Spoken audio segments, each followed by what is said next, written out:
Hi all അസ്സലാമു അലൈക്കും.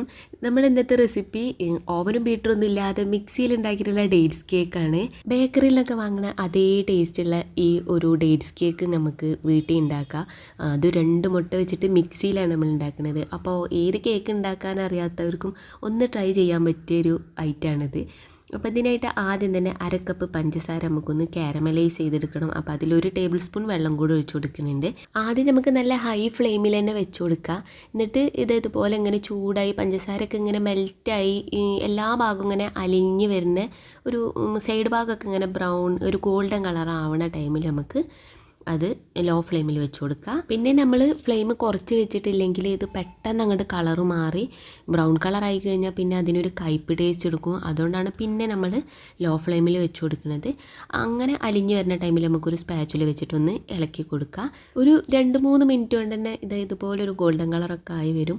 അപ്പോൾ ഈ ടൈമിൽ നമ്മൾ നല്ല ലോ ഫ്ലെയിമിൽ തന്നെ വെച്ചിട്ട് 1/2 കപ്പ് നല്ല ഇളം ചൂട് വെള്ളം ഒഴിച്ച് കൊടുക്കണം. ഇനി ഇതിൽ അടിയിൽ കട്ട പിടിച്ചിട്ടുള്ള ആ പഞ്ചസാരയൊക്കെ ഒന്ന് അരിഞ്ഞ് വരട്ടെ. ആ സമയം കൊണ്ട് നമുക്ക് വേറെ പണിയുണ്ട്. ഒരു 20 ഡേറ്റ്സ് എടുത്തിട്ടുണ്ട് ഞാനിവിടെ. അപ്പോൾ അത് കുരുള്ളതാണ്. ഇത് ചെറുതായിട്ട് ഇങ്ങനെ ഞാൻ ഫ്രിഡ്ജിൽ വെച്ചിട്ട് ഇങ്ങനെ അലിഞ്ഞൊട്ടി പിടിച്ച പോലത്തെ ആയിരുന്നു. അപ്പോൾ അതിൻ്റെ കുരുവൊക്കെ കളഞ്ഞെടുത്തിട്ടുണ്ട്. ഡേറ്റ്സ് ഇവിടെ റെഡിയാക്കി വന്നപ്പോഴേക്ക് നമ്മൾ കാരമലൊക്കെ നന്നായിട്ട് അതിലത്തെ പഞ്ചസാര കട്ട പിടിച്ചതൊക്കെ അലിഞ്ഞ് വന്നിട്ടുണ്ട്. അതിലേക്ക് ഈ ഡേറ്റ്സ് ഇട്ട് കൊടുത്ത് ഒന്ന് ഇളക്കി കൊടുക്കുക. എന്നിട്ട് മീഡിയം ഫ്ലെയിമിൽ വെച്ച് കൊടുക്കുക. അപ്പോൾ ഈ കട്ട പിടിച്ചതൊക്കെ ഒന്നിങ്ങനെ വേറിട്ട് അലിഞ്ഞു വരും. നന്നായിട്ട് ഇങ്ങനെ കുറുകി വറ്റണമെന്നൊന്നുമില്ല. ചെറുതായിട്ടൊന്ന് തിക്കായി കഴിഞ്ഞാൽ തന്നെ നമുക്ക് ഫ്ലെയിം ഓഫ് ചെയ്യാം, ചൂടാറാൻ വേണ്ടി വെക്കാം. ഇനി നമ്മൾ കേക്കിലേക്ക് ചേർക്കുന്ന ടൈമിലൊക്കെ നന്നായിട്ട് ചൂടാറണം. അപ്പോൾ ഒരു അരമണിക്കൂർ മുമ്പൊക്കെ നമ്മളിത് ആദ്യം ചെയ്ത് വെക്കണം. ഇനി നമുക്ക് ഫ്ലോർ അരിച്ച് വെക്കാം. അപ്പോൾ ഇതിനായിട്ട് നമ്മൾ 1/2 കിലോൻ്റെ കേക്കാണ് നമ്മൾ ഉണ്ടാക്കുന്നത്. അപ്പോൾ അതിന് നമ്മൾ 1 കപ്പ് മൈദ, ഒരു 1/4 ടീസ്പൂൺ ബേക്കിംഗ് പൗഡറും 1/4 ടീസ്പൂൺ ബേക്കിംഗ് സോഡയും ഒരു നുള്ളു ഉപ്പും കൂടെ ചേർത്ത് ഒരു പ്രാവശ്യമാണ് ഞാനൊന്ന് അരിച്ചിട്ടുള്ളത്. പിന്നെ നന്നായിട്ട് ഇതുപോലെ ഒരു വിസ്ക് വെച്ചിട്ടൊന്ന് മിക്സ് ചെയ്ത് മാറ്റി വെക്കുന്നുണ്ട്. ഇനി നമുക്ക് അടുത്ത സ്റ്റെപ്പ് ചെയ്ത് വെക്കാം. അപ്പോൾ അതിനായിട്ട് 1/2 കപ്പ് ബ്രൗൺ ഷുഗറാണ് എടുത്തിട്ടുള്ളത്. ബ്രൗൺ ഷുഗർ ഇത് പൊടിച്ചത് തന്നെയാണ്. പിന്നെ അതിലേക്ക് 2 കരാമ്പും ഒരു ചെറിയ പീസ് കറുകപ്പട്ടയും കൂടെ ഇട്ട് ഒന്നുകൂടെ പൊടിച്ചെടുക്കുക. കാരണം പഞ്ചസാര ഓൾറെഡി ബ്രൗൺ ഷുഗർ പൊടിഞ്ഞതാണ്. പക്ഷേ നമുക്ക് ആ കരാമ്പും പട്ടയും പൊടിച്ചെടുക്കാൻ വേണ്ടിയിട്ടാണ് നമ്മൾ വീണ്ടും ഒന്ന് പൊടിച്ചെടുത്തത്. അതിലേക്ക് 1 ടീസ്പൂൺ വാനില എസൻസും 2 മുട്ടയും കൂടെ ചേർത്തിട്ട് ഒരു 5 മിനിറ്റിൻ്റെ അടുത്ത് ഒന്ന് നമുക്ക് അടിച്ചെടുക്കുക. എന്നിട്ട് അതിലേക്ക് 1/2 കപ്പ് സൺഫ്ലവർ ഓയിൽ കൂടെ ഒഴിച്ചിട്ട് ഒന്ന് ബ്ലെൻഡ് ചെയ്തെടുത്താൽ മാത്രം മതി. എന്നിട്ടൊരു ബൗളിലേക്ക് ഒഴിച്ച് കൊടുക്കുക. നമ്മൾ ബ്രൗൺ ഷുഗർ ചേർക്കുന്നത് ഇതിന് കേക്കിന് നല്ലൊരു കളറിന് വേണ്ടിയിട്ടാണ്. നമുക്ക് ഈ ടൈമിൽ നോർമൽ ഷുഗർ തന്നെ 1/2 കപ്പ് എടുത്ത് പൊടിച്ച് ചേർത്താലും മതി. ഇനി നമ്മൾ നേരത്തെ ഉണ്ടാക്കി വെച്ചിട്ടുള്ള ഡേറ്റ്സിൻ്റെ ആ മിക്സ് ഉണ്ടല്ലോ, അത് നന്നായിട്ട് ചൂടാറിയിട്ടുണ്ട് കേട്ടോ. ചൂടാറിയതിന് ശേഷമാണ് നമ്മളിപ്പോൾ ഈ എഗ് ബാറ്ററിക്ക് നന്നായിട്ടൊന്ന് മിക്സാക്കി കൊടുക്കുന്നുണ്ട്. എന്നിട്ട് നമ്മൾ നേരത്തെ അരിച്ച് മാറ്റി വെച്ചിട്ടുള്ള ഫ്ലോർ ഉണ്ടല്ലോ, അത് കുറേശ്ശായിട്ട് ഇട്ട് കൊടുക്കുക. ഒരു 2 ബാച്ചായിട്ട് ഇട്ട് കൊടുക്കുക. എന്നിട്ട് ഇതുപോലെ തന്നെ അല്ലാണ്ട് കുത്തിയിളക്കൊന്നും ചെയ്യാതെ നമ്മൾ കട്ട് ആൻഡ് ഫോൾഡ് മെത്തേഡിൽ തന്നെ നമുക്കൊന്ന് മിക്സാക്കി കൊടുക്കുക. ഞാനിങ്ങനെ വീഡിയോയുടെ കൂടെ ഇങ്ങനെ റെക്കോർഡ് ചെയ്ത് പോവുകയാണ്. അപ്പോൾ ഇതിൽ എന്തെങ്കിലുമൊക്കെ മിസ്സായിട്ടുണ്ടെങ്കിൽ നിങ്ങൾക്ക് എന്തെങ്കിലുമൊക്കെ ഡൗട്ട് ഉണ്ടെങ്കിലൊക്കെ കമൻ്റായിട്ട് ചോദിക്കാം കേട്ടോ.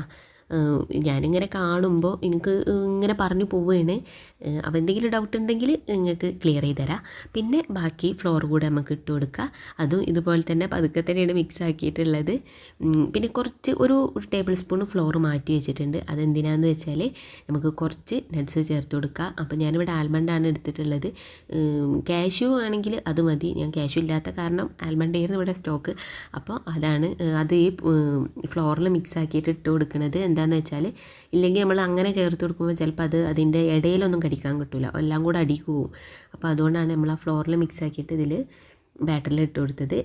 എന്നിട്ട് ബട്ടർ പേപ്പറൊക്കെ വെച്ചിട്ടുള്ള മോൾഡിലേക്ക് ഒഴിച്ചു കൊടുത്തിട്ടുണ്ട്. ബട്ടർ പേപ്പർ എന്തായാലും മസ്റ്റാണ്. സൈഡിലും താഴെയൊക്കെ വെച്ച് കൊടുക്കണം. കാരണം നമുക്കിത് കുക്കിംഗ് ടൈം ഒരു 3/4 മണിക്കൂർ 1 മണിക്കൂറിൻ്റെ അടുത്തുണ്ട്. അപ്പോൾ ഇത് ബേക്കായി കിട്ടാൻ കുറേ ടൈം എടുക്കുന്നുണ്ട്. കാരണം നല്ല തിക്ക് ബാറ്ററല്ലേ, അതുകൊണ്ട് തന്നെ. അപ്പോൾ ഇല്ലെങ്കിൽ നമ്മളിത് കുക്കാവുന്ന ടൈം കൊണ്ട് സൈഡ് ഭാഗവും അടിഭാഗവും ഒക്കെ ഇങ്ങനെ കളറ് മാറി നല്ല കറുപ്പ് കളറാവും. അതുകൊണ്ടാണ് നമ്മൾ ബട്ടർ പേപ്പർ വെക്കണം എന്ന് പറയുന്നത്. അപ്പോൾ ഒരു 50 മിനിറ്റിന് ശേഷമാണ് ഞാൻ അത് തുറന്ന് നോക്കുന്നത്. 1/2 മണിക്കൂർ മീഡിയം ഫ്ലെയിമിൽ വെച്ച്, അത് കഴിഞ്ഞിട്ട് ബാക്കി 20 മിനിറ്റ് ലോ ഫ്ലെയിമിലാണ് വെച്ചത്. അപ്പോഴാണ് ഇങ്ങനെ മുകൾ ഭാഗമൊക്കെ നല്ല ബ്രൗൺ കളറായിട്ട് വരിക. കേക്ക് ചൂടാറാൻ വേണ്ടി വെച്ചിട്ട് ഞാനിത് നൈറ്റിലാണ് ഉണ്ടാക്കിയത്. അതുകൊണ്ട് തന്നെ പിറ്റത്തെ ദിവസം രാവിലെയാണ് ഞാനിത് കട്ട് ചെയ്യണത്. അപ്പോൾ ചെറിയ ഒരു കറണ്ട് ഇല്ലാത്ത കാരണം ലൈറ്റിൻ്റെ ഒരു പ്രശ്നമുണ്ട്. അതുകൊണ്ടാണ് ഇങ്ങനത്തെ ഒരു കളറ്.